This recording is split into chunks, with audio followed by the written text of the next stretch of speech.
SIR ইস্যুকে কেন্দ্র করে আজ জঙ্গিপুর শহরে প্রতিবাদ মিছিল ও সভা। জঙ্গিপুরের বিধায়ক জাকির হোসেনের উদ্যোগে ও তৃণমূল কংগ্রেসের অনুষ্ঠিত এই প্রতিবাদ মিছিলে সভায় বিপুল সংখ্যক মহিলা কর্মী সমর্থক অংশগ্রহণ করেন। মিছিলে অংশগ্রহণকারীদের হাতে ছিল এসআইআর এর নামে সাধারণ মানুষের হয়রানি মানি না মানব না, ভোটারদের হয়রানি বন্ধ করো লেখা প্ল্যাকার্ড। অভিযোগ, এসআইআর প্রক্রিয়ার নামে সাধারণ ভোটারদের অযথা নোটিশ, হিয়ারিং ও হয়রানির শিকার করা হচ্ছে। প্রতিবাদকারীদের দাবি, বহু ভোটার সঠিক কাগজপত্র জমা দেওয়ার পরেও বারবার শুনানির নোটিশ আসছে, যা গণতান্ত্রিক অধিকারকে খর্ব করেছে।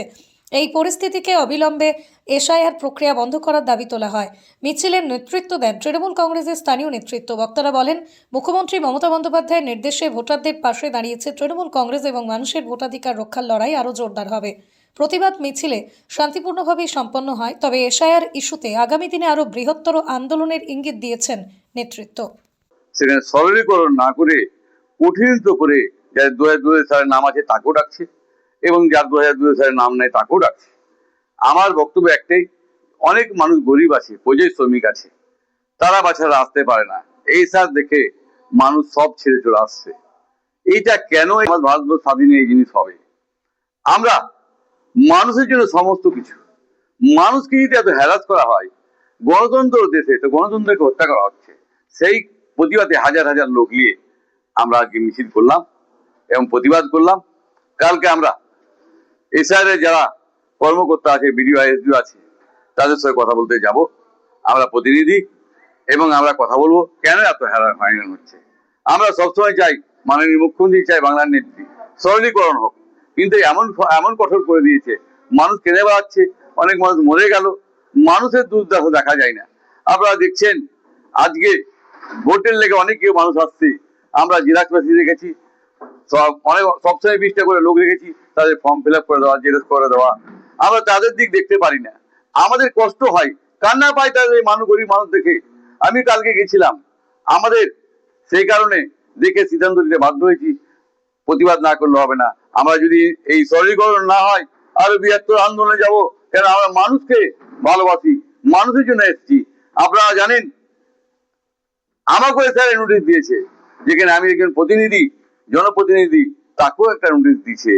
যে তার মানে কিভাবে অত্যাচার সেটা দেখছেন, বাঙালিদেরকে তারা দেখতে পারে না এবং পরিযায়ী শ্রমিক যারা যাচ্ছে উড়িষ্যাতে, বিহারে এবং বিভিন্ন জায়গায় তাকে মারা হচ্ছে এবং পিটা হচ্ছে, এবং বাঙালিদেরকে যে বলছে কেউ হিন্দু তার প্যান্ট খুলছে। এটা আমাদের লজ্জাজনক। ভারতবর্ষের স্বাধীন দেশ থেকে আমাদের দেশে আমাদেরকে যে ন্যাংটা হতে হবে, আমাদের দেশে জেল খাটতে হবে, এটা কি ধরনের? কেন আমাদের সরস্বতী অনুরোধ করছি, আপনি অন্তত এটা দেখুন যে মানুষ সুরক্ষিত থাকে। আমরা ভারতবাসী সকলেই ভোট দিয়ে আপনাকে এই জায়গায় নিয়ে এসেছি। এই ভোটার না হতে প্রধানমন্ত্রী কেন আছে, স্বরাষ্ট্রমন্ত্রী কেন আছে? সেই ভোটের অধিকারে আপনাকে বলছি, প্রতিটা মানুষকে আপনারা দেখুন, ভারতবাসীকে। আমরা হিন্দু, মতন, খ্রিস্টান, জৈন সকলে ভারতবর্ষে বাস করি, সকলের অধিকার আছে। তাই সকল বাঙালি এক হয়ে আমরা লড়াই করবো আগামী দিনে এবং আরো বড় প্রতিবাদ করবো। এই চাইছি। আপনার বিধানসভায় এখন পর্যন্ত আনুমানিক কতজনকে হিয়ারিং এ ডাকা হয়েছে? দেখুন, তথ্য সঠিক নাই, প্রতিদিন আছে 56,000 পর্যন্ত আমি জানি, আরো বেড়েছে। কারণ হলো ডে টু ডেট আপনার বেড়ে যাচ্ছে। আজ আমার নাই, কালকে যে আমার আসবে কোনো গ্যারান্টি নাই। তা আমি এই সঙ্গে কি করে আপনাকে অ্যাকচুয়ালি বলবো বলুন? মানুষ খুব হ্যারাস হচ্ছে আমি দেখতে পাচ্ছি, এবং প্রতিদিন লোক এসে বলছে। আপনারা জানেন 12 মাসের আমি সেবক, 12 মাস এখানে আমি আসি, প্রতিদিন মানুষ বলে যায় যে আমার নোটিশ চলে এসছে, ও বলে আমার নোটিশ চলে এসছে। তাই আমরা সকলে বেদনাদায়ক যে এইভাবে হ্যারাস করা চলতে পারে না। আপনারা জানেন সমস্ত আইন তৈরি করা হয়েছিল 1955 সালের, যে by the people, for the people, of the people. কেন আসবো এই কথাটা? এই কথাটা মানে আপনারা মানুষের স্বার্থে সমস্ত কিছু করতে হবে। তাই আমরা মানুষের জন্য আজকে প্রতিবাদ করলাম, আগামী দিনেও করবো, এবং যতদিন রক্ত আছে আমরা লড়ে যাব। এবং বিজেপি সরকার এইভাবে যে অত্যাচার করছে তার বিরুদ্ধে বাঙালিকে এক হতে বলবো, এই অনুরোধ রাখছি। নির্বাচিত অধিকার বলছে কি ভোটার চাইছে তাই করুক, কিছু হবে না, এক কোটি।